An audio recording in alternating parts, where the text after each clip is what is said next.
Camp Clarinda, Iowa. July 1944. Oberstleutnant Hans Müller stood in the wheat field under the brutal Iowa sun and laughed. Around him, 40 other German prisoners of war, former soldiers of the Wehrmacht who'd surrendered in North Africa or Italy, joined his mockery. "Look at this," Müller said in German, gesturing at the endless fields stretching to the horizon. 1,000 hectares, maybe more. And I've seen perhaps 10 Americans working it. 10. In Germany, this would require 200 men minimum. His comrade, Unteroffizier Kurt Weber, wiped sweat from his forehead and nodded. The Americans are lazy. They have all this land, all this wealth, and they lack the discipline to work it properly. No wonder they needed us to win their war for them. The Germans had been at Camp Clarinda for 3 weeks. The camp commandant, facing a severe labor shortage, most American farm workers were in uniform overseas, had contracted the POWs to local farmers for agricultural work. The Geneva Convention permitted this, and the wages went to the POW fund. But the Germans saw it differently. They saw vast, wealthy farms with almost no workers. Fields that would take platoons of German peasants weeks to harvest. Barns filled with equipment they didn't recognize. And everywhere, the sense that Americans had plenty but worked little. "Look at him," Müller said, pointing at the farmer who'd hired them. A man named Tom Henderson, 60 years old, weathered face, overalls, and a quiet demeanor. Henderson was examining some piece of machinery in his barn while the 40 Germans stood idle, waiting for orders. "He'll tell us to harvest by hand," Weber predicted. "These American farmers have no organization, no discipline. They'll work us from dawn to dusk with hand tools because they don't know better." Müller grinned. "Let them. We're prisoners anyway. At least we're not being shot at. And we can show these soft Americans how real German workers operate. Maybe they'll learn something about discipline and efficiency." Henderson walked over, accompanied by the camp guard and an interpreter. He looked at the assembled POWs and said something in English. The interpreter translated. "Mr. Henderson says you can rest in the shade. He'll handle the harvest this afternoon." The Germans looked at each other in confusion. "All of it?" Müller asked through the interpreter. "This entire field? By himself?" Henderson nodded when the question was translated. He walked back to his barn, climbed into something the Germans had seen but not understood, a massive green machine with rotating blades and a hopper, and started the engine. The sound was deafening. The machine lurched forward, entered the wheat field, and began moving at walking pace. And the wheat disappeared into it. Cut, threshed, separated, cleaned, all in one pass. The grain poured into the hopper while the chaff blew out the back. In 1 hour, Henderson covered what would have taken 40 men with scythes and hand threshing 3 days to complete. Müller and Weber stood watching, their mockery dying in their throats. By evening, Henderson had harvested the entire field. 40 acres. Alone. In his machine. The Germans stood leaning on the shovels they hadn't used, watching this quiet Midwestern farmer do the work of a battalion. Watching the combine harvester, a machine most of them had never imagined existed, transform agriculture from manual labor into industrial process.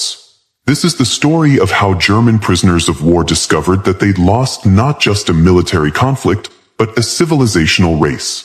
How Wehrmacht soldiers learned that American laziness was actually efficiency.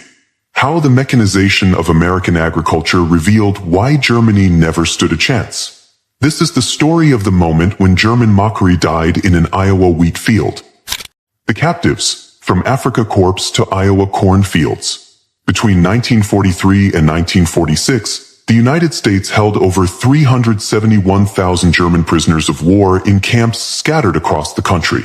They came in waves, survivors of Rommel's Africa Corps after Tunisia, prisoners from the Italian campaign, captured soldiers from Normandy and the Bulge. The Geneva Convention required that POWs be treated humanely, fed adequately, and housed in conditions comparable to the captor nation's own troops. The U.S. took these obligations seriously, perhaps too seriously for some Americans who'd lost sons in combat. But there was a problem. The American home front faced severe labor shortages. Millions of men were overseas fighting. Agriculture, essential to feeding both America and its allies, was desperately short of workers. The solution was obvious: put the POWs to work. By 1944, over 500 POW camps and branch camps existed across the United States, many in rural areas where agricultural labor was most needed.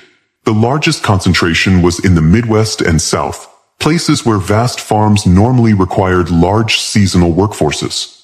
Camp Clarinda in Iowa held approximately 4,000 German POWs at its peak. Branch camps extended into Nebraska, Kansas, and Missouri. The prisoners were contracted to farmers for harvesting, planting, and general farm work. They were paid 80 cents per day, credited to their POW accounts, transported under guard, and returned to camp each evening.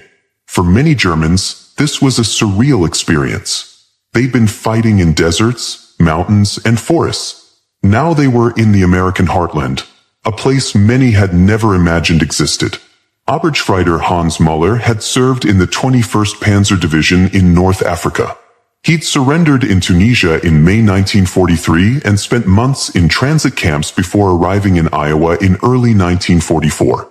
His impression of America was colored by Nazi propaganda. He expected a plutocratic society on the verge of collapse. Decadent cities, oppressed workers, racial chaos, incompetent leadership. What he found in Iowa confused him. The farmers weren't oppressed. They owned vast tracts of land. Their houses had electricity, running water, indoor plumbing. Their children were healthy and well-fed. Their barns contained equipment Muller didn't recognize. This doesn't match what we were told, Muller wrote in a letter to his wife that was intercepted by camp censors. The Americans seem wealthy, but they work so little. I see farms with hundreds of hectares managed by one family. No workers. No laborers. How do they do it? Are they simply letting the land go to waste? Other POWs shared his confusion. Unteroffizier Kurt Weber, a veteran of the Italian campaign, observed, German farms are worked by extended families, hired laborers, and seasonal workers. Everyone works from dawn to dusk. Here, I see one man, one woman, maybe a teenage son. And yet their farms are 5 times larger than a German farm. Either they work impossibly hard, or something else is happening that I don't understand. That something else was mechanization on a scale the Germans couldn't comprehend. The German agricultural tradition. To understand the POWs shock, one must understand German agriculture in 1944. German farming was traditional, labor-intensive, and rooted in centuries-old practices. The typical German farm was 15 to 25 hectares, 37 to 62 acres, small by American standards. It was worked by the farmer's family plus hired hands or seasonal laborers. Harvesting was done largely by hand or with horse-drawn equipment. Grain cut with scythes or horse-drawn reapers gathered into sheaves by hand threshed on the barn floor with flails or small threshing machines winnowed to separate grain from chaff. A typical German wheat harvest required 10 to 15 workers per 25 hectares, 2-3 weeks of intensive labor, hand tools and horse-drawn equipment, physical endurance and long hours. This system had advantages. It employed many people, it required little capital investment, and it was sustainable with available technology. But it was also brutally inefficient by American standards. Nazi ideology romanticized this inefficiency. The German peasant farmer, tied to his land, working with his hands, living according to traditional rhythms, was celebrated as the embodiment of German virtue. Manual labor was noble. Sweat was honorable. The soil connection was spiritual. Hitler himself spoke of this frequently.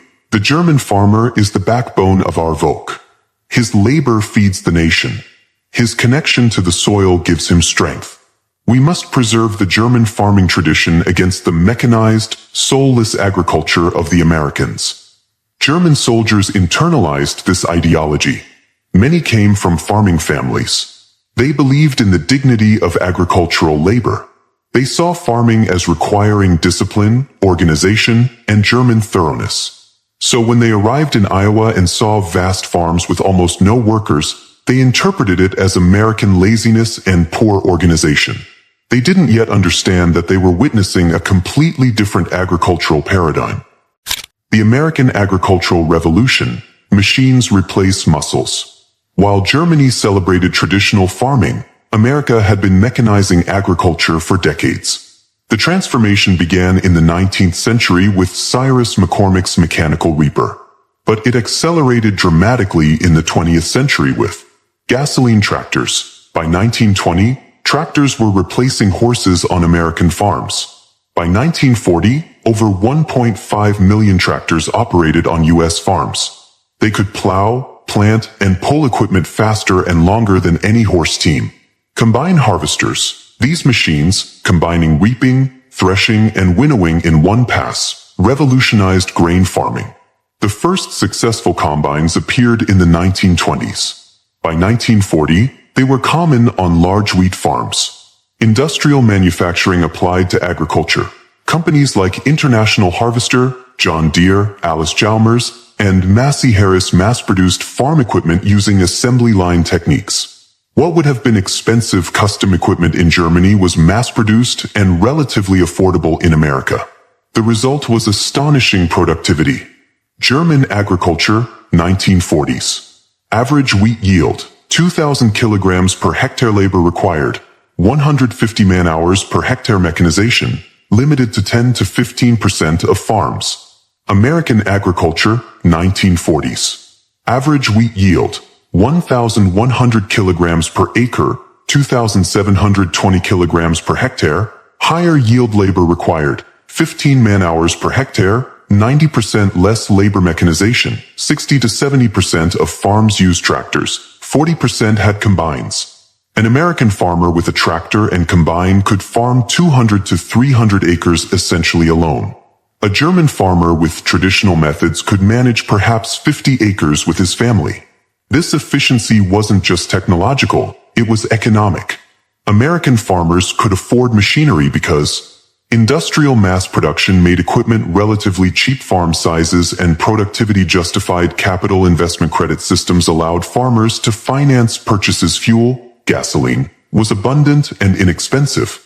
German farmers couldn't replicate this even if they wanted to. Equipment was expensive, farms were small, making machinery less cost-effective. Fuel was scarce, and Nazi ideology discouraged agricultural mechanization anyway. The German POWs arriving in Iowa in 1944 were about to witness this disparity firsthand. The moment of truth, the engine starts.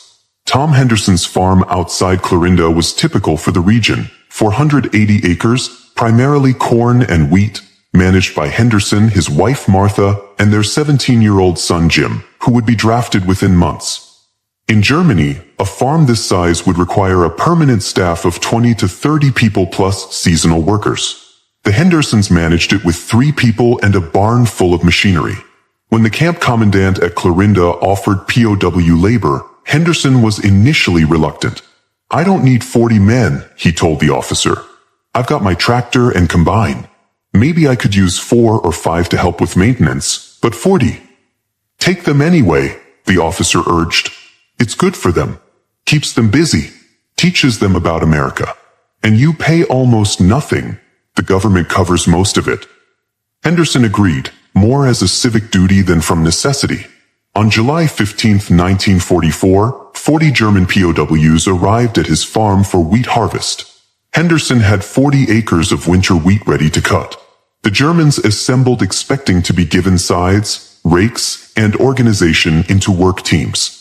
This was how harvesting worked in their experience. Instead, Henderson told them to rest in the shade while he took care of it. The prisoners were confused. Kurt Weber asked the interpreter, "How will he harvest 40 acres alone? Is he calling more workers?" "No," the interpreter replied. "He's using his combine." "His what?" "You'll see."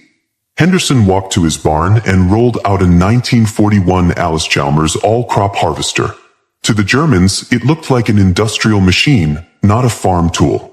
It was 12 feet wide, 15 feet long, painted bright orange with a 6-foot cutter bar, an internal threshing mechanism, and a grain hopper. Henderson climbed into the operator's seat, started the engine, a sound like a tank motor to the former soldiers, and drove into the wheat field. The Germans watched in stunned silence as the combine cut wheat with the header, fed it into the threshing mechanism, separated grain from straw, cleaned the grain, deposited clean grain into the hopper, discharged straw and chaff out the back. All in one continuous operation. At 3 miles per hour. Hans Muller stared. He'd spent entire summers helping harvest his uncle's wheat farm in Bavaria. 40 men working 2 weeks with scythes, bundling sheaves, hauling them to the barn, threshing on the barn floor with flails, winnowing. This machine did all of it.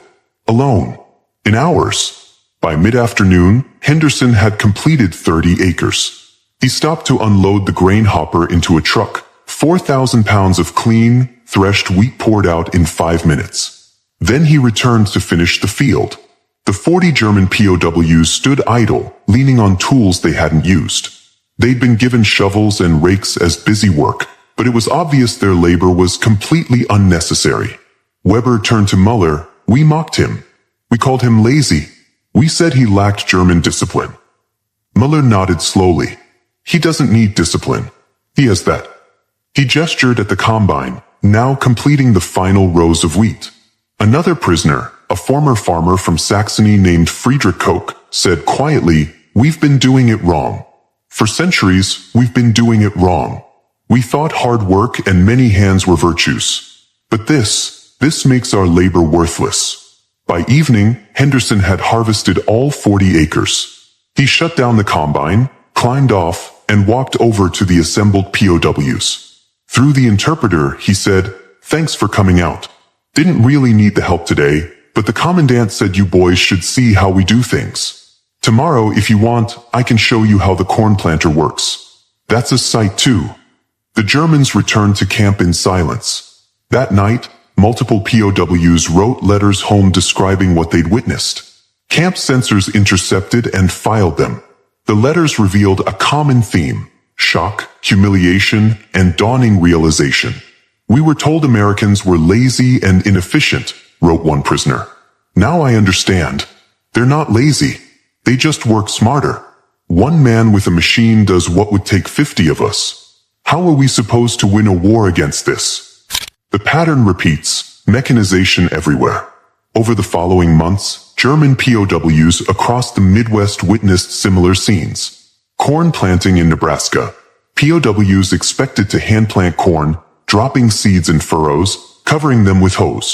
Instead, they watched a farmer with a 4-row mechanical planter cover 20 acres in a morning. The machine dug furrows, dropped seeds at precise intervals, covered them, and packed the soil, all automatically. Cotton picking in Texas. German prisoners familiar with labor-intensive European crops expected armies of workers hand-picking cotton. They saw mechanical pickers, massive machines that stripped cotton from bolls faster than 50 hand-pickers. Dairy farming in Wisconsin. POWs assigned to dairy farms expected to milk cows by hand, the method still common in Germany. They discovered mechanical milking machines. One farmer with 4 milking machines could milk 100 cows in the time it took 10 men to milk by hand. Irrigation in California. Germans expected to see manual irrigation, men with buckets and ditches laboriously watering crops.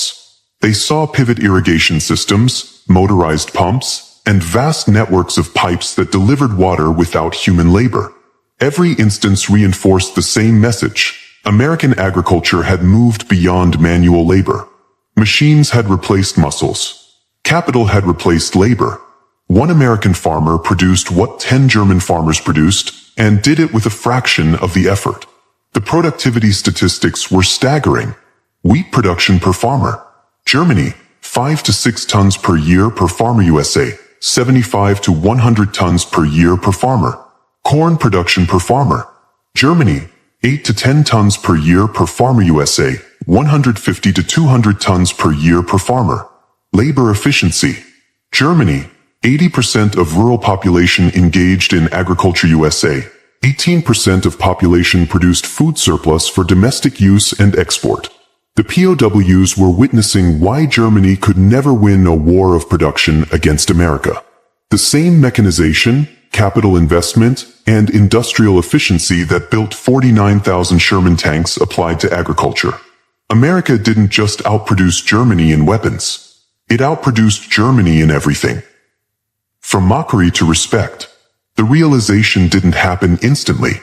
Many POWs initially rejected what they'd seen.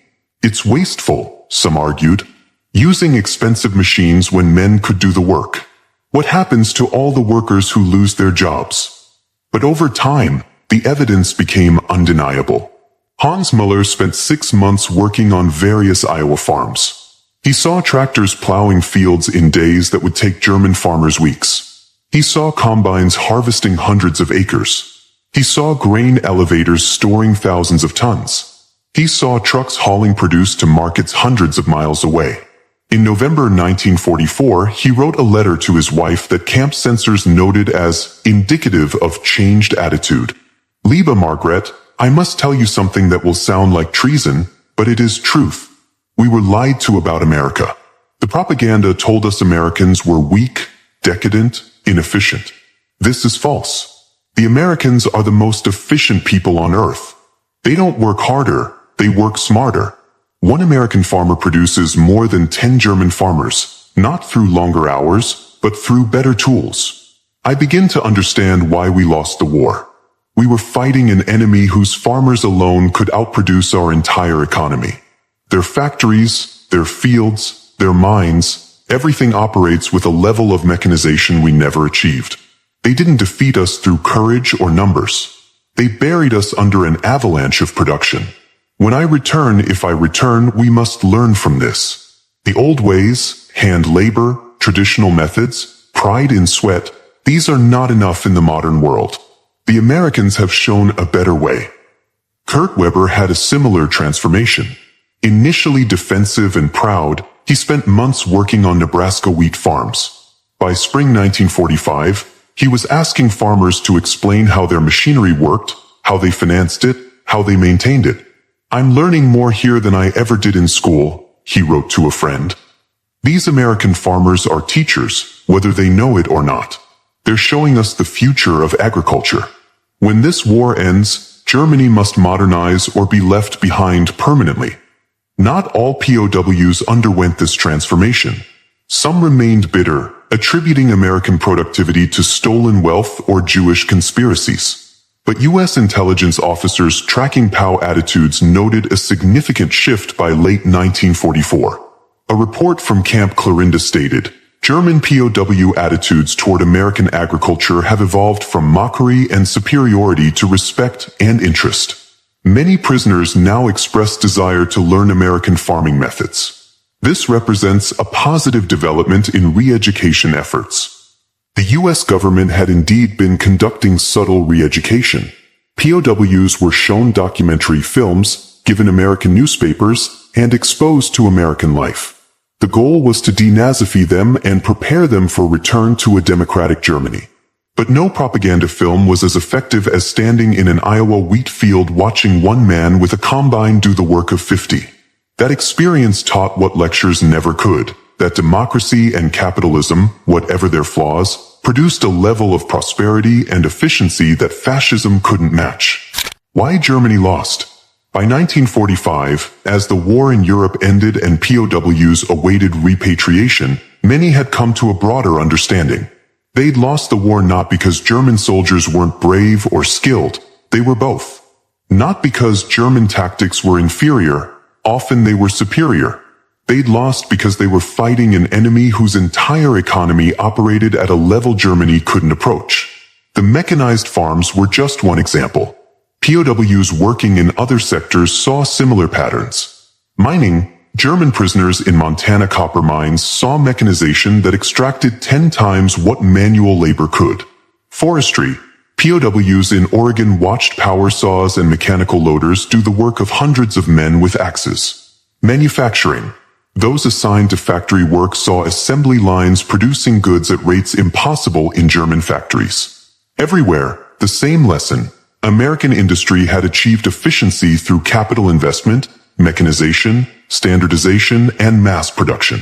Germany had focused on craftsmanship, quality, and intensive labor. German tanks were better than American tanks, individually. But America built 10 tanks for every German one. German farms were managed more carefully, Each hectare tended with precision. But American farms produced 3 times more per hectare with 1/10 the labor. This wasn't about national character or racial superiority, the Nazi explanation for everything. This was about industrial organization and economic systems. Capitalism, with all its chaos and inequality, had produced an economy that could outproduce any planned economy or traditional system. Democracy, with all its messiness and debate, had mobilized resources more effectively than dictatorship. Friedrich Koch, the Saxon farmer who'd watched Tom Henderson's combine in stunned silence, wrote perhaps the most perceptive analysis. We were told that strength came from unity, discipline, and will, that German thoroughness and organization would overcome any obstacle. But we confused means with ends. We took pride in hard work as if labor itself was the goal. The Americans understood that the goal is production, and labor is merely one means, often an inefficient means, to that end. They replaced labor with capital wherever possible. They invested in machines, infrastructure, technology. They standardized everything to achieve economies of scale. They trusted individuals to make decisions rather than imposing rigid hierarchies. The result: one American farmer outproduces 10 German farmers. One American factory worker outproduces 5 German workers. One American economy outproduces all of Germany and its conquered territories combined. We never had a chance. We were fighting a 19th century war against a 20th century economy. The return home. Most German POWs returned home between 1946 and 1948. They found a Germany destroyed, cities in ruins, industry shattered, agriculture disrupted. Many who'd worked on American farms tried to apply what they'd learned. Hans Muller returned to Bavaria and, using American aid money, bought a small tractor, the first in his village. His neighbors mocked him for American ideas, but within 3 years, he'd tripled his productivity. By 1955, half the farmers in his region owned tractors. Kurt Weber returned to a farm in what became East Germany. He tried to implement American methods but found them impossible under Soviet collectivization. He eventually fled to West Germany in 1953, where he became an agricultural advisor, teaching mechanization techniques. Friedrich Koch returned to Saxony, Soviet zone, and kept his American experiences to himself. In private letters discovered after German reunification, he expressed frustration. "I've seen the future of agriculture, and it works. But we're not allowed to implement it. We're told that socialist collective farming is superior. It isn't. I've seen American farms. They produce 3 times what we do with 1/3 the workers. But speaking such truth is dangerous." In West Germany, Marshall Plan aid included funding for agricultural mechanization. American tractors, combines, and other equipment flowed into the country. Agricultural advisors taught American methods. By 1960, West German agriculture had modernized significantly, productivity had soared, and rural living standards had risen dramatically. In East Germany, agriculture remained collectivized and labor-intensive. Productivity lagged far behind the West. The contrast became another symbol of the systemic differences between capitalism and communism. Some former POWs remained bitter. They attributed American productivity to size, resources, and unfair advantages rather than systemic superiority. But many underwent genuine transformation. A 1960 survey of former POWs who'd worked on American farms found 73% reported positive or very positive views of American agriculture. 68% said the experience changed their view of America generally. 54% said it influenced their support for democracy and market economics. 82% said American farms were more efficient than German farms. The experience of watching one farmer with a combined harvest 40 acres, that moment of humiliation and revelation, had lasting impact. Mechanization and modernity. The story of German POWs and American combines is more than an anecdote. It illuminates fundamental questions about why World War II ended as it did. Germany bet on traditional virtues: discipline, sacrifice, manual labor, martial prowess. These virtues weren't worthless. German soldiers fought with extraordinary skill and courage. But America bet on different virtues: innovation, efficiency, capital investment, mechanization, mass production. These virtues proved decisive. The war wasn't won primarily on battlefields. It was won in factories, the machine fields, just a tool he bought to make his work easier. By economic systems, he wasn't making a political overwhelming or demonstrating American superiority. One American farmer with a combined harvester represented the entire logic of American victory. Everything they believed about American laziness, capital, inefficient labor, and prioritize efficiency over tradition, the wheat embrace change over continuity in their throats. This philosophy built about undisciplined Americans evaporated, and bombs that defeated Germany. That German methods were superior disappeared. Tractors and trucks came a new Allied armies and civilian population before the first German POWs watching Tom Henderson harvest 40 acres in an afternoon, and Germany clung to tradition, one worldview, when America invested in capital, and Germany relied on labor from will. When America standardized production, and Germany fetishized strength comes from productivity. The war was decided not by generals, but by farmers with combined that manual labor and traditional methods were virtuous. Oil workers with derricks. They learned that these engineers with mass production and inferior tools should be discarded. Discipline. They believed that Germany's organized, disciplined approach to everything, brought machines, farming, abundance, was superior to American chaos and individualism. Discipline can't defeat. They learned that American chaos, courage can't actually decentralized innovation, and American individualism was actually entrepreneurial farmer who climbed into his combine and casually harvested 40 acres in German superiority, effectively racial, than any battlefield defeat organizational. And watching an German POW casually standing idle with their German workers was crushing. Oil field, it was also educational. It was won by economic systems that could produce overwhelming material superiority. The lazy farmers, one American farmer with a combined harvester represented the entire logic of American victory. On the 40 German POWs who watched him that July day in 1944. He was just a farmer doing his job. Tradition, embrace change over continuity. This philosophy built the tanks, ships, planes, and bombs that defeated Germany. But it also built the combines, tractors, and trucks that fed the Allied armies and civilian populations. The German POWs watching Tom Henderson harvest 40 acres in an afternoon witnessed the death of one worldview and the triumph of another. They believed that strength came from will, discipline, and sacrifice. They learned that strength comes from productivity, innovation, and efficiency. They believed that manual labor and traditional methods were virtuous. They learned that these are merely tools, and inferior tools should be discarded. They believed that Germany's organized, disciplined approach to everything, including farming, was superior to American chaos and individualism. They learned that American chaos was actually decentralized innovation, and American individualism was actually entrepreneurial efficiency. The lesson was humbling. For men who'd believed in German superiority, racial, cultural, organizational, watching an Iowa farmer casually outperform 50 German workers was crushing. But it was also educational. And for those willing to learn, it offered a path forward. The lazy farmer's final lesson. Tom Henderson never knew the impact his combine harvester had on the 40 German POWs who watched him that July day in 1944. He was just a farmer doing his job. Shovels learned what their generals and leaders refused to admit. Germany never had a chance. The combine harvester didn't just harvest wheat. It harvested illusions, destroyed propaganda, and planted seeds of a new understanding. When those POWs returned home, some brought those seeds with them. They would help grow a new Germany, democratic, mechanized, prosperous. The lazy farmer had started his engine. And in doing so, he'd finished something the war had begun. The destruction of the myth of German superiority. The combine rolled forward. The wheat disappeared into its mechanisms. And German mockery ended in an Iowa field under a summer sun.